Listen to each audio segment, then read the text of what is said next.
या ठिकाणी जळगाव जिल्ह्यामध्ये पाणीपुरवठा योजना आणि MSCBच्या बाबतीमध्ये एक आढावा बैठक घेण्यात आली।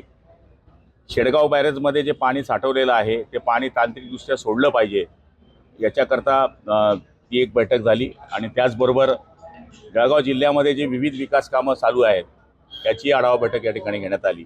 त्याच्यामध्ये रस्ते असतील, कामाचे प्रती असतील, झालेली कामं असतील, पुढच्या काळामध्ये ती किती दिवसांमध्ये पूर्ण होणार आहे, मुख्यमंत्र्यांच्या 100 दिवसाच्या कार्यक्रमामध्ये आपण कोणतं उद्दिष्ट साध्य करणार आहोत, अशा बाबतीमध्ये सगळ्या आढावा या ठिकाणी घेण्यात आला।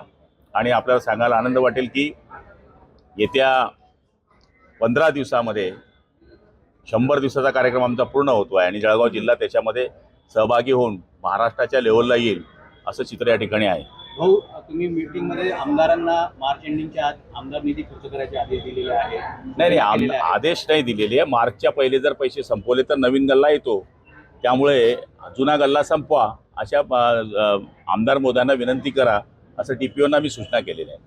बघायला गेलं तर जळगाव महापालिकेच्या हद्दीमध्ये अनेक रस्ते हे खराब आहे, मोठा निधी खर्च केला जातोय, मात्र त्या ठिकाणी रस्त्यांची पाहणी केली जात नाहीये। मी आपल्यामधले काही प्रतिनिधी तिथे होते, तिथे मी त्यांना सूचना दिलेली आहे की त्या ठिकाणी प्रत्यक्षात AC असेल, डेप्टी इंजिनियर असेल, यांनी स्वतः व्हिजिट केल्या पाहिजे, तोपर्यंत बिलं अदा करू नये। मी सुद्धा 2 रस्त्यांच्या स्वतः तक्रारी केलेल्या आहे की ज्या केल्यानंतर 6 महिन्यामध्ये खड्डा पडला तर तुमच्या म्हणण्याप्रमाणे व्हिजिट केल्याशिवाय बिल अदा करू नये अशा सूचना या ठिकाणी केलेल्या आहेत। 100 कोटीचे रस्ते तयार करते, फक्त त्याची तपासणी करत नाही, त्याची क्वालिटी कंट्रोलिंग चेक करत नाही। तपासणी करण्याकरता सुद्धा आपण मशिनरी मागवलेली आणि त्यांना सांगितले की तपासणी करून मला अहवाल सादर करावा। महापालिकेचे आयुक्त जे आहे अद्याप या ठिकाणी उपस्थित नव्हते, त्यांना आपण बोलवलं नव्हतं। भाऊ, काही वाहनांची खरेदी करणार आहेत, रेल्वे पोलीस असेल, काही शासकीय पोलीस कर्मचारी असतील, पोलिसांकरता 24 गाड्या मी आता या ठिकाणी घेतल्या आहेत। आता आपण एक ठरवलेलं आहे, जळगाव जिल्ह्यामध्ये जी बीट हवालदार आहे, बीट हवालदारपर्यंत आपली मोटरसायकल पोहोचली आहे। पोलिसांकडनं जेवढ्या अपेक्षा आपण ठेवतो तेवढे वाहनांची त्यांना चांगल्या गोष्टी केल्या पाहिजे। आणि मला या गोष्टीचा आनंद आहे की मी 100 वाहनं 4 चाकी हे 3 वर्षामध्ये पोलिसांना देऊ शकलो। त्यामुळे रेल्वे पोलिसांची मी परिस्थिती पाहिली, धक्का मारल्यावर गाडी चालू होते आणि आपण त्यांच्याकडनं अपेक्षा ठेवतो, तर त्यांनाही 2 गाड्या द्यायला या ठिकाणी सूचना केलेल्या आहे। गतिमान प्रशासन करायचं असेल तर मग दळणवळणाची साधनं जशी रस्त्याची असतात तशी वाहनांची असतात, त्यामुळे वाहनही पोलिसांकडे चांगली असला पाहिजे। त्यामुळे 24 गाड्या एवढ्या 15 दिवसामध्ये रिलीज करतो। अभिषेक राज्यामध्ये ठिकाणी टँकरची मार्चमध्ये सुरू होते, काय नियोजन आहे पुन्हा राज्यात? हे बघा, पाण्याचा आराखडा हा आमचा डिसेंबरमध्ये सुरू होतो। आम्ही टंचाई आराखडा घेत असतो, पण सडन एकदम तापमान वाढल्यामुळे पाण्याची पातळी आता खोल जाते, हे आपण सांगितलेली सूचना खरी आहे। तर आमच्या कृती आराखड्यामध्ये टंचाईमध्ये जिथे जिथे टँकर मागणी होते ती शेवटची असते। पहिलं विहीर अधिग्रहित आहे, कधी एखाद्या वेळेस टिपनिंग करावं लागते, विहीर खोलीकरण करावं लागते, त्याच्यावरही प्रश्न सुटतो।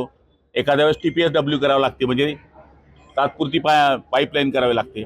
आणि शेवटी जर काहीच झालं नाही तर मग टँकर हा पर्याय असतो। त्यामुळे आता त्याच्यावर आम्ही नजर ठेवून आहे, एवढ्या 8 दिवसामध्ये पूर्ण महाराष्ट्राचा अहवाल आम्ही मागू आणि आम्ही आपल्याला पूर्ण आकडा देऊ किती टँकर सुरू होऊ शकतो। पोलिसांना तुम्ही वाहने देतात, मात्र त्यांच्या पोलीस चौक्या या बंद राहतात। असं काही होत नाही। एखादी चौकी असेल याचा अर्थ तिथे बघा, चौक्या बंद राहतात, पण पोलीस तर बंद नाही ना, पोलीस रस्त्यावर आहे। गुलाबराव पाटील आला तरी पोलीस आहे, काँग्रेसवाला आला तरी पोलीस आहे, तुम्ही आले तरी पोलीस आहे। पोलीस तर आहेच बिचारा, गणपती येऊ दुर्गा येऊ, त्याचं कामच आहे। हो, CCI केंद्र अद्यापही बंद आहे आणि 30% अधिक कापूस हा शेतकऱ्यांच्या घरात पडलेला आहे। CCI हा केंद्राचा विषय आणि केंद्राकडे आम्ही मागणी केलेली की मुदतवाढ करावी, पण त्यांचा स्टेपलचा विषय असतो। 70च्या वरती त्यांचे जर असला मापदंड तरच ते कपाशी खरेदी करतात, नाही तर करत नाही आणि चांगल्या प्रतीचीच करतात, त्याच्यामध्ये थोडी गडबड होते। भाऊ, जळगाव जिल्ह्याचा नुकता ताजा विषय आहे। काल जर बघितलं तर एक माणूस कुत्र्याला गाडीला बांधून फरफटत नेलेला आहे, या अगोदरही अशी घटना समोर आली होती। याच्यावर कारवाई करण्याचे आदेश मी SP-ना देईल आणि ज्या पोलीस स्टेशनच्या हद्दीत असतील त्या PI-ला गुन्हा दाखल करण्यास भाग पाडेल। नाशिकचे पालकमंत्री नको ना भाऊ, मला मध्ये घाला तिकडचं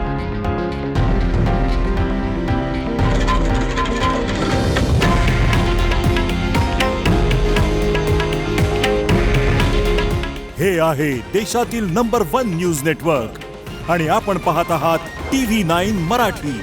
काळजी तुमची, हित महाराष्ट्राचं।